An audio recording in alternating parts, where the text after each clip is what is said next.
Oigan, chamacos, estamos aquí chismeando con cosas que algún día les platicaremos, ¿verdad? Un día que andemos iguales, ¿no? Pero fíjense ustedes que acaba de darse a conocer este libro.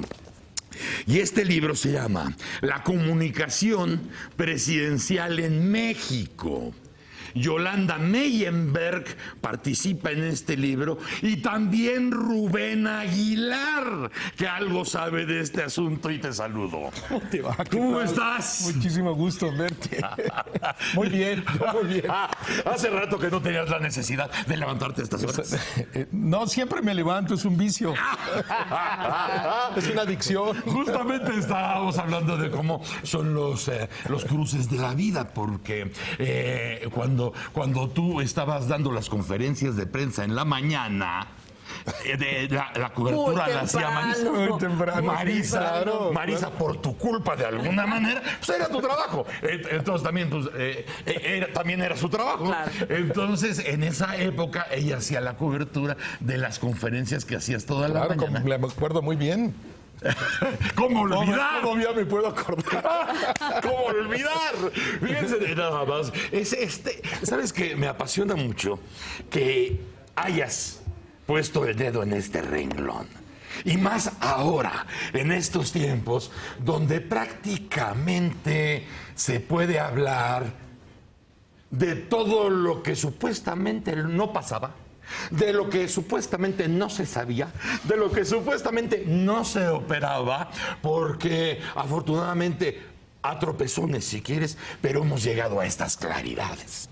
La comunicación presidencial en México desde la época del duende maldito de Carlos Salinas, y después viene Ernesto Zedillo, luego viene Vicente Fox en el 2000 famoso, ¿no? Donde la pluralidad empieza a ser hasta negocio en el 2000, y luego Felipe Calderón, y haces un colofón de Henry Monster Peña Nieto. ¿Por qué la necesidad, Rubén, porque sé perfectamente que andas en conferencias, andas en proyectos, todo esto, pero es esto en especial? Bueno, yo pienso que hay gente que no le gusta, y hay políticos que no le gusta, y comunicadores que tampoco le gusta, pero yo estoy convencido que comunicar es gobernar. El que no comunica no gobierna. Es en una sociedad mediática como la que hoy vivimos, sí, y que seguirá siendo y cada vez seguirá siendo, los políticos para gobernar tienen que considerar que la comunicación es un instrumento fundamental para generar gobernanza. Y si no lo saben manejar, pues tendrás los 3.6, los 3.8 o los 36 o 38 de calificación que tiene el presidente Peña a lo largo de prácticamente todo su mandato, que es el presidente más mal calificado de la historia del país de manera constante y sistemática, porque no quieren enfrentar la nueva realidad de la comunicación que se requiere en este momento, que ya no la marca el poder, sino es una negociación, digamos, entre la sociedad, los medios y el poder, esto que se llama la agenda mediática, la agenda setting, y seguir en la vieja manera de hacer las cosas no sirve, y entonces hacer una revisión. ¿Por qué de estos últimos 4 sexenios? Porque empieza a hacer un trabajo de profesionales a partir del presidente Salinas. Es la primera vez que en Los Pinos se establecen las encuestas de manera sistemática. A partir de ahí han seguido esta encuesta semanal que se hace en Los Pinos, que en aquel momento la diseña, la construye Ulises Beltrán, que es al final de cuentas el padre de todos los encuestadores, del abuelo de todos los encuestadores.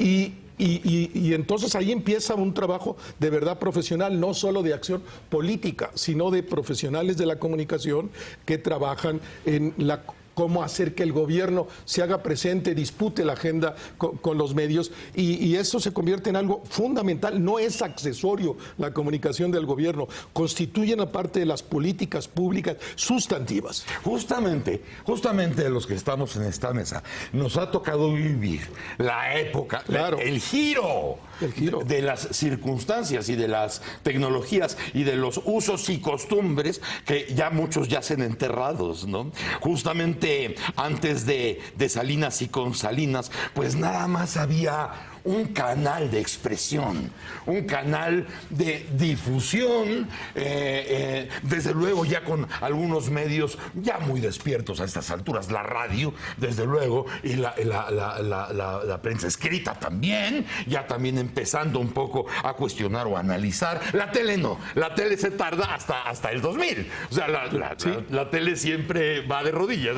entonces se tardó mucho más, pero a ti te toca cuando acaba el PRI, porque con el PRI en el 2000 termina una época. 80 años de gobierno de un mismo partido con diversos nombres, pero el mismo partido. Así, el mismo partido. Las mismas gentes. No obstante, que ya en el sexenio de Cedillo se sentía mucho más tranquilidad para hablar de asuntos que antes no podías tocar en los medios. Ahí comenzó la apertura realmente, ¿no? Sí, en 97 pierde por primera vez el PRI la control del Congreso, de la Cámara de Diputados. Ahí yo sí estaría de acuerdo contigo, Maritza, que ahí empieza realmente el proceso de la democracia mexicana. En 1997, con la pérdida del control del PRI, de la Cámara de Diputados, que el 99.9 de las iniciativas venían de Los Pinos y hay de ti si no votabas en lo que te habían indicado. Pero ahí comienza, yo también estoy de acuerdo. Y ahí es donde surge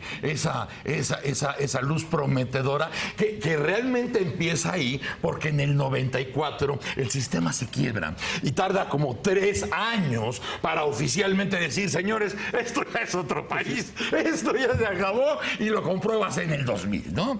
Y justamente aquí es cuando los medios, los periodistas, los analistas, la voz pública empieza a tener un lugar igual de importante que la voz oficial. ¿Sí? Y en disputa. Exacto. Y en disputa. Y si tu gobierno no te la juegas y no vas a informar, pues ese espacio se lo dejas solo a los medios. La agenda pública, la agenda setting, la agenda pública tiene que ser en este tour de force entre gobierno, sociedad y medios. Y el que renuncia a estar ahí, pues el otro lo va a ocupar, no hay ninguna posibilidad de dejar el vacío del poder. Y en ese sentido, pues sí, se abre una nueva fase que se va construyendo a partir de 97, como bien lo planteábamos, llega un punto culminante cuando se va el PRI en el 2000, hay una apertura extraordinaria de los medios, probablemente se le pueden hacer muchas críticas a Fox y decir, ¿verdad? Pero eso es evidente, absolutamente cierto, que nunca el país vivió tal libertad de expresión como a partir del 2000, que se crea una nueva manera y se convierte en un deporte nacional pegarle al presidente. Claro. Péguenle al negro, ¿no? Está bien. Pues, no. Al negro se le pagaba aparte, porque ¿cómo sufrió el negro Elizondo? El negro sufrió impresionantemente porque era también los nuevos modos. Claro. O sea, estaba llegando otro partido a la presidencia, y yo me acuerdo perfectamente que justamente quería quería hurtarle la agenda todas las mañanas a Andrés Manuel, a Vicente Fox, o sea, también hablando de las conferencias matutinas también. Exactamente, que tú es cuando la figura del vocero tiene que empezar a usarse todas las mañanas para poder tener esas dos versiones del país para el país en general. Y yo siento un fracaso personal no haber en una doble manera siento un fracaso personal. Se instauran las conferencias de prensa todas las mañanas, como en los Estados Unidos, como en todos los regímenes parlamentarios europeos, que hay un ministro portavoz de la República o del país, del Estado, y no lo retoma Calderón. Él vuelve a la vieja manera de que el presidente... Pero algo que también pienso un fracaso, los medios no protestan. Si ya tenían esa plataforma, los medios son los que deberían de haber protestado. Yo no me imagino que mañana la Casa Blanca decida, pues ya no va a haber portavoz, ya no va a haber conferencias, todo. Se cae ese gobierno, no es posible. Pero qué bueno, en una sociedad democrática. Bueno que lo mencionas, porque desde luego la comunicación social de Felipe fue pésima. Pero la comunicación social como como una consecuencia de llevarte el partido y llevarte la gobernación a Los Pinos. Sí, también. Entonces, ¿cuál iba a ser la consecuencia de la comunicación? Sí. Iba a ser un fracaso. Un fracaso. Y aunque tú quisieras tener ese contacto, pues a donde tendrías que llegar, por donde quisieras llegar, acababas en Los Pinos. Sí. Y el retroceso Así pasó, es el que sí. provoca este momento terrible del presidente de la República, regresar a esas prácticas. Yo pienso que sí. A ver, en una sociedad de verdaderamente democrática y hay calidades de la democracia, a mí tener una portavoz de la República cada mañana discutiendo con los medios, no tener que mandar tu asunto al IFAI para que 4 meses después te digan que no está la información y todo el mundo se hace güey. En la mañana tienes que responder al periodista, no puedes mentir, te quiebras con la figura ese mismo día. Entonces, es un elemento de la democracia, es un elemento el que esté alguien del gobierno toda la mañana rindiendo cuentas a los medios que son los intermediarios de la sociedad, y en ese sentido pienso que fue un gigantesco error del presidente Calderón, pero también pienso que fue un gran error de los medios de no haber peleado eso que ya habían conquistado a partir de la conferencia de todas las mañanas. Es un temazo. Esto es un temazo, mis chamacos, porque además lo comentamos ya hablando de esta administración, como cuando regresó el PRI quiso ser un poco la comunicación mediática de los 80. Así la veo, sí. No, y dices, no, oye, ya estamos en el 2010, 2012, cabo. No, ya no. Y después todavía es la hora en que no saben para dónde ir. La comunicación presidencial en México del 88 al 2012 y con un epílogo de Henry Monster Peña Nieto, Yolanda Meyenberg, Rubén Aguilar. Es un temazo y te agradezco que hayas estado aquí. Mil gracias, qué gusto en verte. Qué gusto de verte, Rubén. Sigue bien. Gracias. Gracias, señora. Gracias a usted, buen día. Doctor, muchas Este gracias. día, que estén muy bien. Mañana, chamacos, sin remedio, estaremos con ustedes, lo quieran o no, por Foro TV, a las 6:30. Si tienen tele, ahí se ven. ¡Órale!